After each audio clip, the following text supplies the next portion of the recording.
welcome to Sports Weekend on I-24 News. Live from the Jaffa Port, I'm Savir. On our show today, after weeks of talking about it, the Sochi Olympics are finally here. And we'll talk about the actual sports, not just the funny tweets.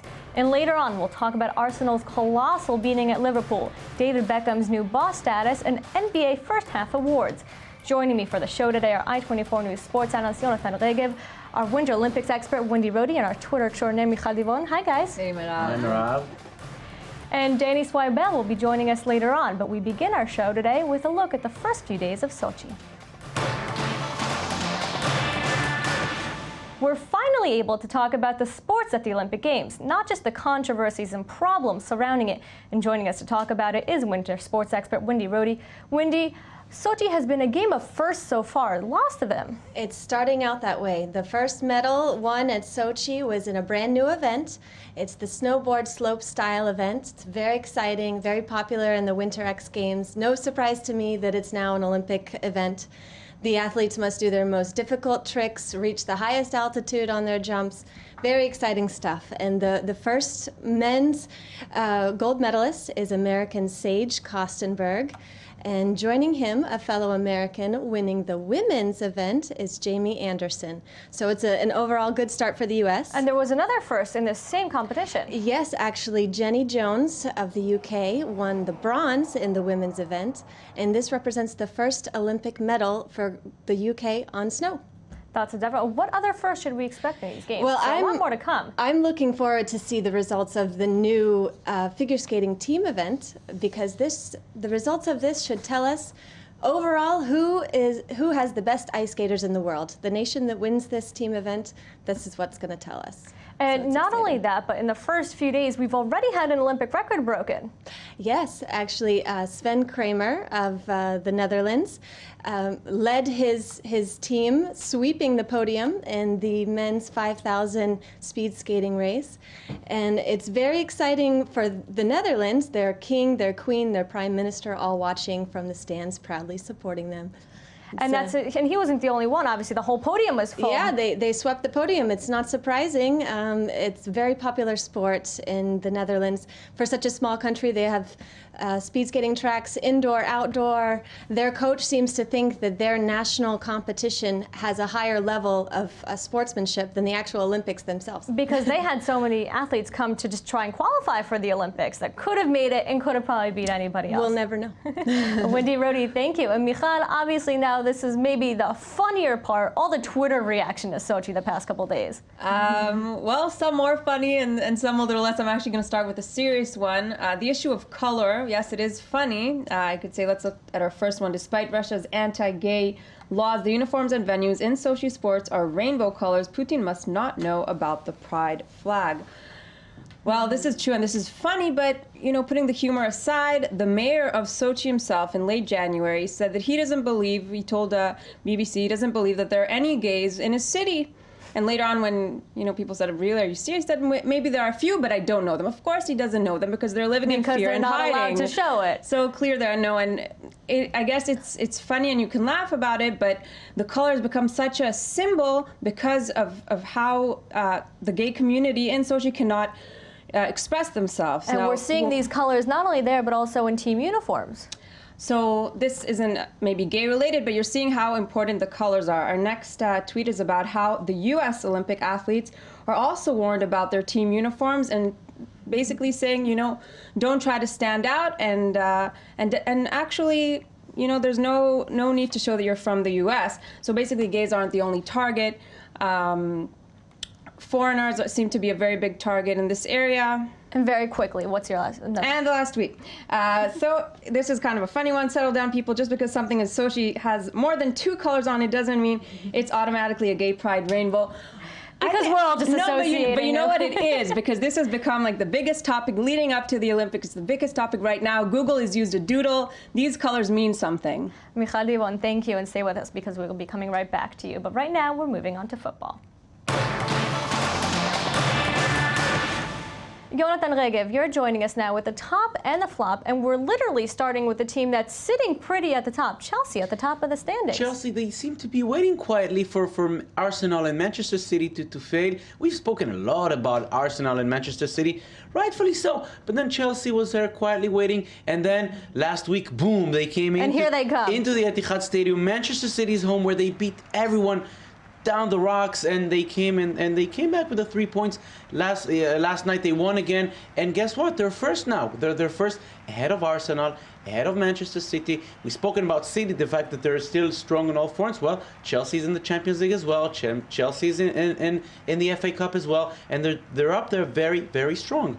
And another team getting the top ranking from you, Real Madrid. It wasn't long ago they needed 5 points to be at the top spot. Now it's theirs. Exactly. They were 5 points away from Barcelona and Atletico Madrid at the top. Now they're in the top spot. Barcelona could take it away tonight if they win later, but only on goal difference. So they're actually there. They seem to be on the way to the Kings Cup final in Spain after they beat Atletico Madrid 3-0 in the first round. And out of all those big three teams in Spain, they seem to be in the best shape.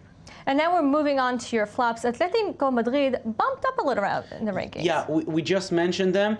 If you want to win the championship in Spain, it doesn't really matter it does matter what you do with the other big teams, but you have to not to lose points with the small teams. So yesterday, Atletico Madrid lost 2-0 to Almeria, literally hampering their chances. Because if we look at last season, for example, Real Madrid in the meetings with Barcelona were better, but then they lost a lot of points with smaller teams. Barcelona were the champions. If Atletico Madrid wants to be the champions, they cannot lose points with teams like Almeria. And also in the Kings Cup, they lost the first round 3-0 against Real Madrid. That is probably gone. And probably the worst part of the weekend was Arsenal absolutely taking a beating at Liverpool on Saturday. Yes, well, they're second in the Premier League. They're only a point away from Chelsea. But coming to Anfield, conceding 4 goals in the first 20 minutes. Where is your defense? Losing 5-1 against Liverpool at Anfield. That is after losing 6-3 to Manchester City at the Etihad Stadium. Every time they meet a big team, they seem not to have it.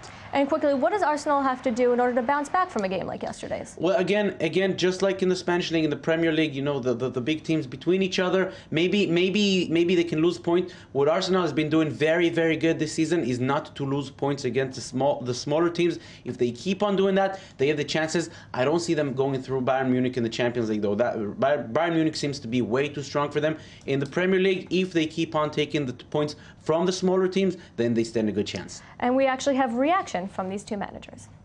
Our performance overall was poor today, and on the concentration level, on the pace, on our defensive stability was very poor. We looked always vulnerable defensively, and overall, congratulations to Liverpool. They were the better team today, and we were very poor today.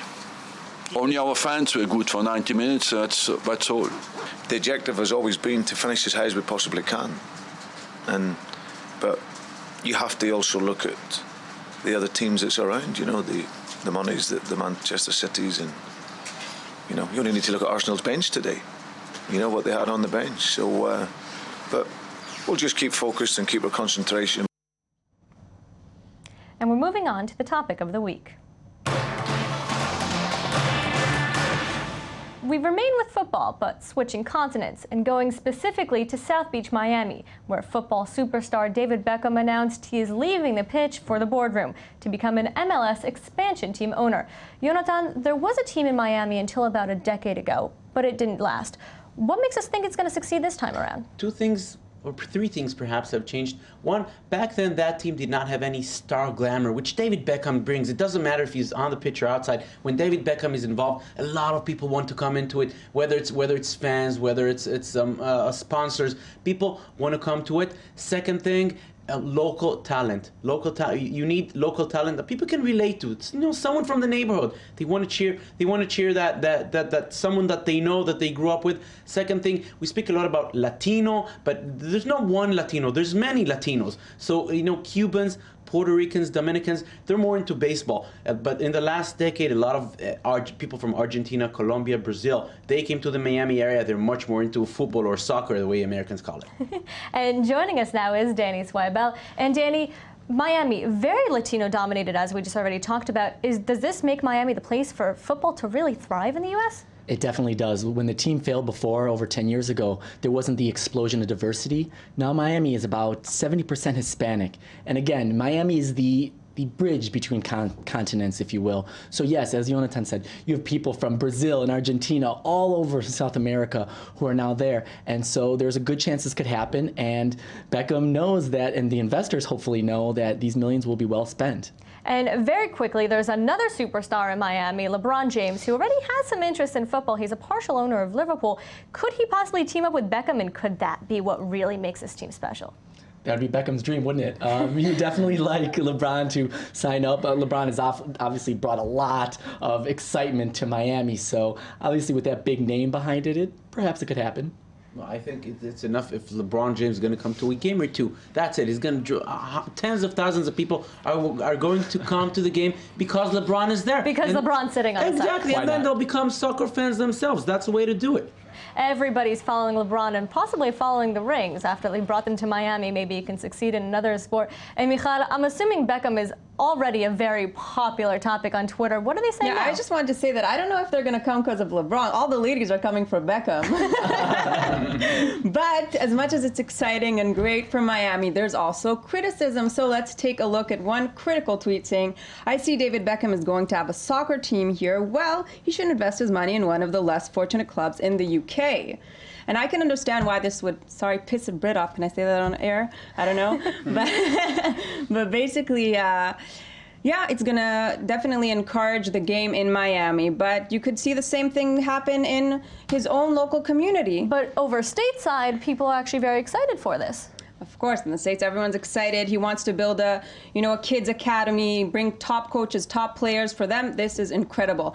Now, he's asked why Miami, and he answers kind of lightly saying, why not? Why not Miami? So this could probably get a few English people upset. Other ones, we have a tweet about Beckham himself. Quite amazing to see Beckham going from a young kid who could whip a good ball into the owner of a club in Miami. You said it, he's becoming boss. But I have to say, he wasn't a kid yesterday. This guy has an empire with Victoria. He's had a million campaigns.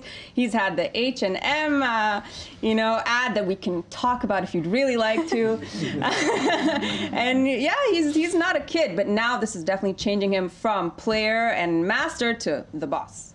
Very quickly, what is your last tweet? Quickly, please may I play for your football team? I promise to give it 100%. Wear your H&M boxers on match day and pay subs on time. So see, he's he knew to talk about H&M. Well, Michal, thank you very much. Thank you. And we're moving on to the NBA. We've made it to the All-Star break, the unofficial half point of the NBA season. And we've seen several teams wow us and several drop in and out of the top spots in the power rankings. Danny, you're here and you've got your top 5 at the moment. I do indeed. All-Star break is coming up, so it's important for us to put who are at the top 5. But listen, before I do this, I know there'll be some angry fans calling in. They'll be like, why didn't you include the Spurs on the list or the Trailblazers? And hopefully those angry calls are directed at you, Murat, not me. Spurs are not on the list. They're not on the list, but listen, injuries we have to take into consideration, and things change week by week. So the thing is, okay, so I said Rockets, Clippers, round out the top 5. The thing is, going for number 1, I had to put Oklahoma City, because this team is playing hot. Indiana's very close on their tails, but Oklahoma City's shooting great. 52% they've been shooting this last 10-game winning streak, and they've been averaging 110.2 points per game. Which is absolutely incredible, and they're doing it without Westbrook. Without Westbrook. So Durant has been playing his best game of perhaps his career. And now we have Westbrook coming back, perhaps February 20th matchup against Miami Heat. And very close behind them, the Indiana Pacers, who came out shooting lights out this year. Okay, I don't even want to just talk about their offense. I mean, their offense has been great, but they call themselves the Seattle Seahawks defense of the NBA because they are playing lights out. They are physical, and they are getting boards, and they are holding their opponents to the NBA low 90.7% shooting, or 90.7 points per game. They're 24-2 at home. This team is very, very close to being in the number 1 spot. And it's quite shocking that this time around we're not talking about the defending champion Miami Heat. Okay, let's not totally exclude the Heat just yet, as much as I would love to, of course. This team is still the team to beat. Beat the Heat is still my motto. They are still the team to beat. Right now, they're waiting for, Dwayne Wade to really play his best ball. He's injured. He injured his finger recently. but this is still the team. They still have a dominant offense. And at this half point, who is your midseason MVP? Do you even have to ask that? Of course it's Kevin Durant. I can answer that one. Of course, you know it's Kevin Durant. I know it's Kevin Durant. This guy's playing lights out. 34.6 points in the last 22 games he's averaging. 7.6 assists in the last 8 games. So he's playing all around lights out. 31.6 points per game.